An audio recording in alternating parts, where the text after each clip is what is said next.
بث منهما رجالا كثيرا ونساء واتقوا الله الذي تساءلون به والأرحام إن الله كان عليكم رقيبا صدق الله العظيم صدق وبلغنا رسوله النبي الكريم۔ قابل احترام اسٹیج پر موجود مہمانان ذی وقار، برادرم پیکر اخلاص و محبت، حضرت علامہ مولانا محمد عرفان صاحب صدیقی، آج کی اس پروقار تقریب میں جس عنوان سے چند باتیں آپ کے گوش گزار کر رہا ہوں وہ ہے ہمارے معاشرے میں خاندان کی اہمیت اور خاندان کیسے بنتا ہے،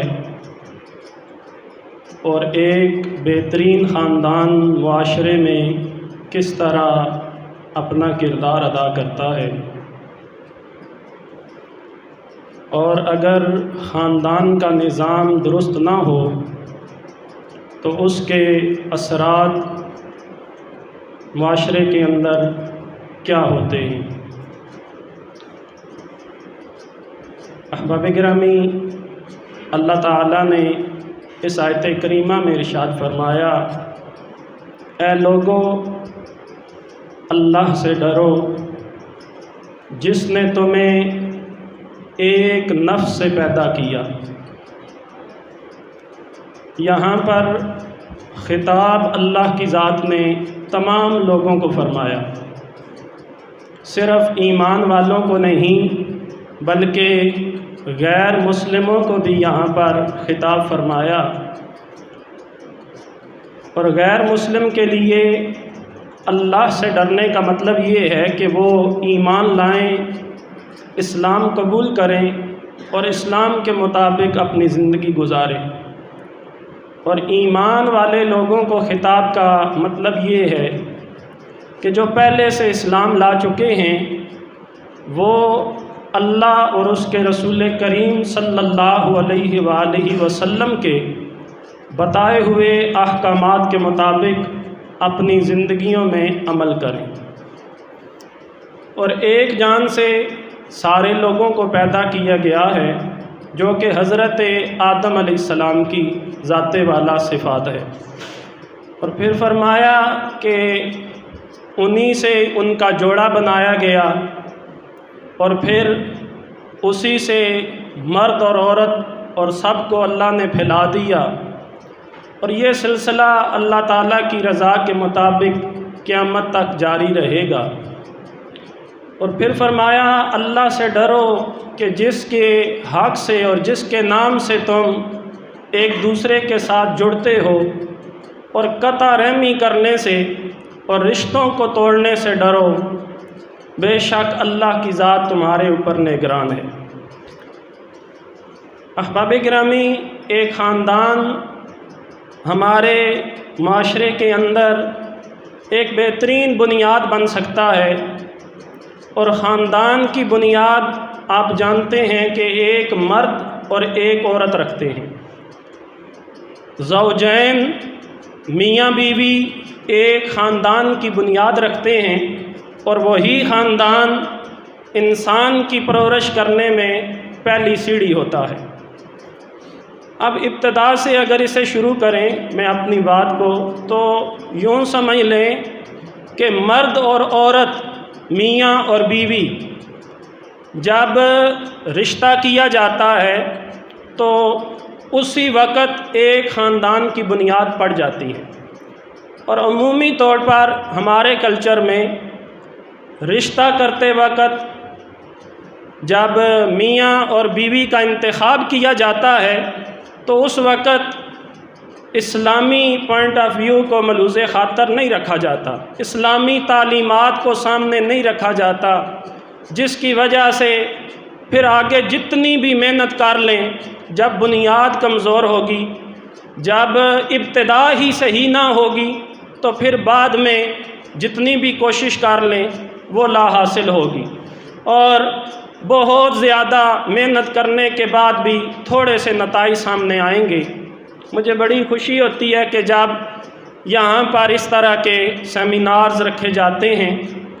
اور دوستوں کو بلایا جاتا ہے، بالخصوص ائمہ کو اور خطباء کو، اور انہیں بلا کر یہ آگاہی دی جاتی ہے۔ یہ بہت بڑا، اگرچہ محکمے کی طرف سے ان کے لیے یہ فریضہ ہوتا ہے، لیکن اس کے علاوہ بھی اس کے بہت زیادہ نتائج ہوتے ہیں۔ تو سب سے پہلے جو ابتدا درست کرنے کی ہے وہ یہ ہے کہ جب انتخاب کیا جائے نکاح کے وقت، چاہے وہ مرد کا انتخاب ہو، یعنی کہ کوئی بیٹی والا کسی اپنی بیٹی کے رشتہ کے لیے کسی مرد کا انتخاب کرنا ہو، یا کسی بیٹے والے نے کسی بیٹی کا انتخاب کرنا ہو، دونوں طرف سے وہ انتخاب کرتے وقت یہ ضرور اپنے سامنے رکھیں کہ جس کا انتخاب کیا جا رہا ہے وہ دیندار ہو، با اخلاق ہو، تعلیم یافتہ ہو، وسیع النظر ہو، اور سب سے بڑھ کر یہ کہ رزق حلال ہو جس سے وہ اپنے گھر کی کفالت کر سکے۔ حدیث پاک ہے، کریم آقا علیہ الصلوۃ والسلام نے ارشاد فرمایا کہ جب تم میں سے کوئی گھر بسانے کی استطاعت رکھتا ہو تو اسے چاہیے کہ وہ شادی کرے، اور کیونکہ نکاح کرنے سے بندے کے اندر حیا پیدا ہوتی ہے، اس کی نظر کی حفاظت ہوتی ہے، اور اس لیے بھی تاکہ تم اپنی شرمگاہ کی حفاظت کر سکو۔ ظاہری بات ہے، اللہ تعالیٰ نے ہمیں انسان بنایا، اور بحیثیت انسان ہمیں اپنی خواہشات کو پورا کرنے کے لیے اللہ تعالیٰ نے ایک جائز طریقہ بتایا، اور وہ نکاح کا ہے۔ تو فرمایا کہ جو تم میں سے استطاعت رکھتا ہو۔ اب ہمارے یہاں پر کیا ہوتا ہے، عمومی طور پر شادیاں کر دی جاتی ہیں اور یہ نہیں دیکھا جاتا کہ کیا وہ اپنا گھر بسا لے گا، اس کی کفالت کر لے گا۔ اگر تو وہ اس کا اہل ہے تو پھر تو بالکل سنت کے مطابق، حدیث مبارکہ کے مطابق اسے کرنا چاہیے، نکاح جتنا جلدی ہو اس کے فوائد ہیں۔ لیکن آگے فرمایا اگر تم استطاعت نہیں رکھتے اپنی بیوی کی کفالت، اپنے بچوں کی کفالت، اگر تم اس کی استطاعت نہیں رکھتے تو پھر حکم یہ ہے کہ روزہ رکھا کرو، کیونکہ روزہ رکھنے سے شہوت کم ہوتی ہے، انسانی خواہشات قابو کے اندر رہتی ہیں۔ گویا کہ دونوں طرف سے بتا دیا، جائز طریقے سے تم اپنی خواہشات کو پورا کرنا چاہتے ہو تو پھر نکاح کرو، لیکن نکاح کے لیے ضروری یہ ہے کہ تمہارے پاس سارے لوازمات موجود ہوں اور تم اس کی اہلیت رکھتے ہو۔ اگر نہیں رکھتے تو پھر اس کے بغیر نکاح کر کے تم ایک بوجھ بن جاؤ گے معاشرے کے اوپر، لہٰذا اس کا ضرور خیال رکھنا چاہیے۔ اور انتخاب کرتے وقت کسی بھی شوہر کا یہ دیکھنا چاہیے کہ اس کی کمائی کتنی ہے، وہ کتنا اثر رکھتا ہے، ورنہ شادی سے پہلے ہی اسے یہ بتانا چاہیے کہ گھر چلانے کے لیے اسے یہ سارے کام کرنے چاہیے۔ اور پھر جب بیوی کا انتخاب، زوجہ کے انتخاب کے لیے بھی یہ ضروری ہے، حدیث مبارکہ میں کریم آقا علیہ الصلوۃ والسلام نے ارشاد فرمایا تنکح المرأۃ لاربع، 4 چیزوں کی وجہ سے عورت نکاح کیا جاتا ہے۔ فرمایا لمالہا، اس کے مال کی وجہ سے، ولحسبہا، اس کے حسب و نسب کی وجہ سے، وجمالہا، اور اس کے حسن کی وجہ سے، ولدینہا، اور اس کے دین کی بنیاد پر۔ فرمایا یہ 4 چیزیں ہوتی ہیں۔ عموماً جب نکاح کیا جاتا ہے تو دیکھا جاتا ہے کہ ان کے پاس، لڑکی والوں کے پاس مال و دولت کتنا ہے، اور پھر دیکھا جاتا ہے کہ ان کا حسب و نسب کیا ہے، ان کی ذات برادری کیا ہے، اور پھر دیکھا جاتا ہے کہ اس کے حسن کیا ہے۔ یہاں پر میں ایک چیز واضح کرنا چاہتا ہوں، یہاں پر جمال کا لفظ جو آیا، خوبصورتی کا، اس سے مراد صرف ظاہری خوبصورتی نہیں، صرف یہ نہیں کہ چہرہ خوبصورت ہو، بلکہ یہاں پر حسن صورت بھی مراد ہے اور حسن سیرت بھی مراد ہے۔ دونوں چیزیں دیکھی جانی چاہیے کہ اگر ظاہری طور پر وہ حسین و جمیل ہو لیکن بد اخلاق ہو تو وہ سب سے زیادہ معاشرے کے اندر ایک گھر کو خراب کرنے والی بنیں گی۔ لہٰذا دونوں چیزوں کو دیکھا جانا چاہیے۔ اور پھر فرمایا والدینہا، یا عورت کے دین کی بنیاد پر اس سے نکاح کیا جاتا ہے، اور یہ بخاری شریف کی حدیث مبارکہ ہے۔ کریم آقا علیہ الصلوۃ والسلام نے آگے پھر خود ترجیحی بنیادوں پر بتا دیا،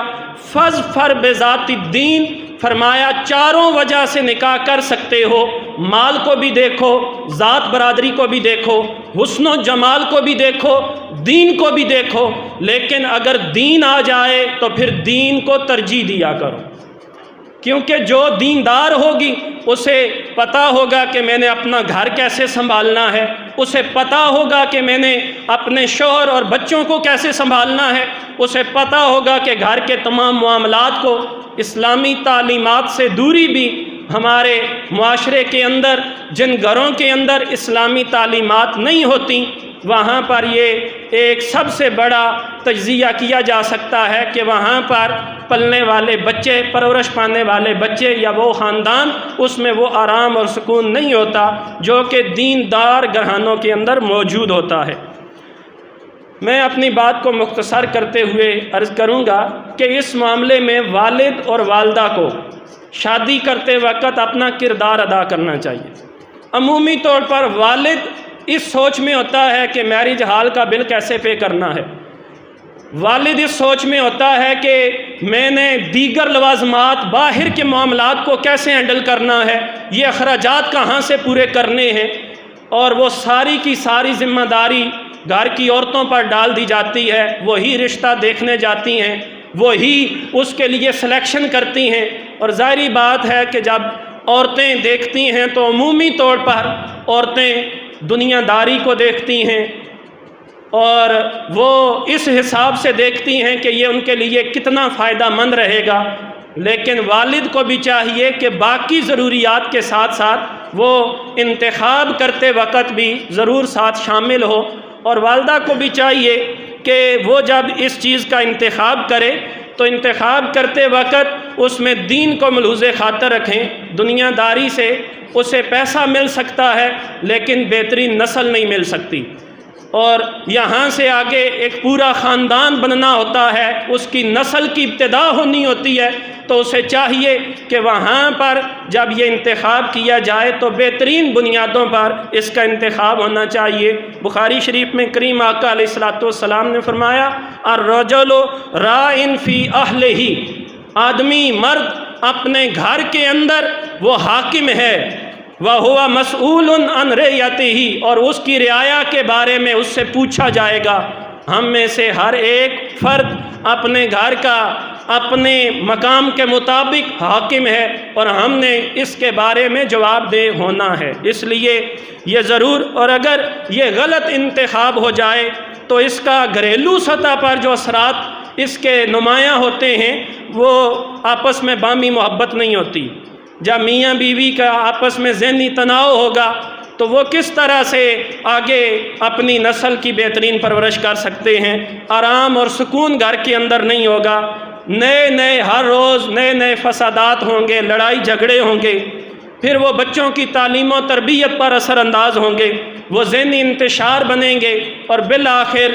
دو خاندانوں میں دشمنی کا سبب بن جائیں گے۔ اس کی صرف بنیادی وجہ یہ تھی، اگر انتخاب کرتے وقت وہ دین کو سامنے رکھ لیتے تو کبھی ان چیزوں کی ضرورت پیش نہ آتی، اور معاشرتی سطح پر بھی اس کے اثرات بہت زیادہ ہوتے ہیں۔ ان وجوہات کی بنیاد پر پرورش پانے والے بچے معاشرے میں جو پروان چڑھیں گے وہ قوت فیصلہ سے محروم ہوں گے، ان میں احساس اور کمتری کا وہ شکار ہوں گے، اور وہ کبھی بھی معاشرے کے اندر جو ہے وہ ایک نمونے کے طور پر سامنے نہیں آ سکتے۔ ہمیشہ وہی بچے جن کی گھر سے تربیت، جن کی ماں اور باپ نے دینی معیار کے مطابق ہی ہوتی ہے، ظاہری بات ہے وہی آگے آتے ہیں اور وہی معاشرے کے لیے ایک مثبت کردار ادا کرتے ہیں۔ ہمیں چاہیے کہ ہم ان سیمینار سے بالخصوص یہ پیغام لے کر جائیں اور اپنے محلے میں، اپنے گاؤں میں،